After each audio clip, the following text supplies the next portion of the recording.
गुरुजी, अगर मैं आपसे जानना चाहूँ कि मानव जीवन में ऋतुओं का क्या महत्व है और मानव जीवन के लिए ऋतुओं में क्या महत्वपूर्ण है, उस बारे में आप क्या कहेंगे? देखिए आयुषी जी, मैं अपने दर्शकों को सरल शब्दों में बता दूं कि जो ऋतुएं हैं, मैंने आपको इससे पहले हमने जो बताया था, मतलब जो स्वास्तिक का महत्व हमने बताया था, तो स्वास्तिक में हमने बताया था कि स्वास्तिक जो है वो सप्तऋषि जो मंडल है उसके परिवर्तन के आधार पर जो स्वास्थ्य मतलब सप्तऋषि मंडल के जो स्थिति में परिवर्तन हो रहा है, ऐसी हमारी ऋतु में परिवर्तित हो रही है। जैसे मैंने आपको बताया था कि अगर बसंत ऋतु है तो बसंत ऋतु में क्या है कि व्यक्ति में कुछ मतलब वातावरण में चेंज होते हैं। बसंत ऋतु क्या है, अच्छी ऋतु मानी गई है, तपस्या की ऋतु है। अगर इसमें देखे जाएं तो मतलब यह क्या है कि आदमी को एक ऊर्जा से भरती है। इसीलिए क्या है, सभी धर्मों का उद्भव जो हुआ है वो बसंत ऋतु में हुआ है। अगर मैं अपने आगरा के अगर मैं बात करूं, सत्संगी जो समाज है, सत्संगी समाज है, जैसे दयालबाग का जो एरिया है, दयालबाग के जो सत्संगी समाज के जो लोग हैं, उनके जो मत का जो वो उद्भव भी जो है वो उन्होंने अपने बसंत ऋतु में किया। तो बसंत ऋतु क्या है, उद्भव का समय। इसमें क्या है, व्यक्ति को जो है हम लोग कहते हैं कि आप जो है अपने अच्छे जो कार्य हैं वो इसमें करिए। विवाह शादी का भी हम लोग जो उसमें करते हैं, यह समय उपयुक्त माना गया है और बहुत पूजाओं के लिए भी यह समय उपयुक्त माना गया है। स्वास्थ्य के लिए भी ये क्या है कि बहुत अच्छा समय है।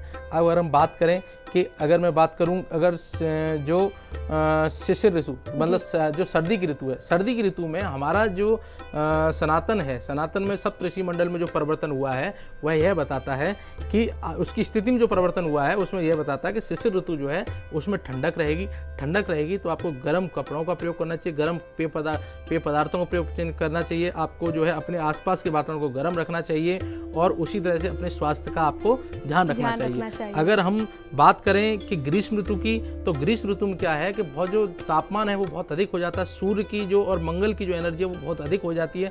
तो हम लोग कहते हैं कि इस समय जो है आपको धूप से बचना चाहिए और ठंडे जो पर्दे हैं उनका प्रयोग करना चाहिए या ठंडे वातावरण में आपको रहना चाहिए, जिससे आपका स्वास्थ्य सुधार हो सके। अगर इस वातावरण को आपने सही तरह से सही ढंग से अगर नहीं जिया तो कहीं ना कहीं आप में पित्त की अधिकता हो सकती है। पित्त की अधिकता हो सकती है, शरीर में गर्मी उत्पन्न हो सकती है, जिसकी वजह से आपका विकार उत्पन्न हो सकते हैं और आपको क्या है, मृत्यु समतल कष्ट भी उत्पन्न हो सकते हैं। तो हमारे सनातन में ये जो नियम है, मतलब ब्रह्मांड के नियम को जो है ऋतुओं में परिवर्तित कर दिया। अगर मैं बात करूं कि अगर हमारे जो पतझड़ के मौसम की, अगर पतझड़ के मौसम की बात करूं, शरद ऋतु की मैं बात करूं, तो शरद ऋतु क्या है कि थोड़ी सी ठंड आने लगती है, तो इसमें लोग लापरवाही करते हैं कि गर्म कपड़े नहीं पहनते और मतलब कहीं ना कहीं खान पान में भी ठंडे पदार्थ खाते हैं या पेय पदार्थों का सेवन करते हैं। जो आपकी ज्योतिष वास्तु ये बताती हैं, मतलब हमारा जो सप्तऋषि मंडल का जो स्थिति परिवर्तन है ये सब बताता है कि अब आपको तैयार हो जाना चाहिए चेंज करने के लिए। तो आपको जो है गर्म कपड़ों का प्रयोग करना चाहिए, गर्म पेय पदार्थों का प्रयोग करना चाहिए। अगर इसमें नहीं करते हैं तो कहीं ना कहीं, अब जैसे शुरुआती जो सर्दी की समय होता है उसमें व्यक्ति में कफ की अधिकता होने लगती है, सर्दी जुकाम खांसी जो है शुरू होने लगती है। तो हम ऋतुएं हमारी ये बता रही हैं, पहले से पहले ही ऋतुओं ने ये बता दिया है कि आपको जो है ये मतलब आपको अपनी दिनचर्या में और अपने आसपास के वातावरण में चेंज करना है, जिससे कि आप स्वस्थ रह सकें। तो इसीलिए हम कहते हैं कि बसंत, ग्रीष्म, शरद और शिशिर ऋतु, प्रत्येक ऋतु जो जीवन के विभिन्न पहलुओं में परिवर्तन और अनुकूलन के लिए मतलब आवश्यक है।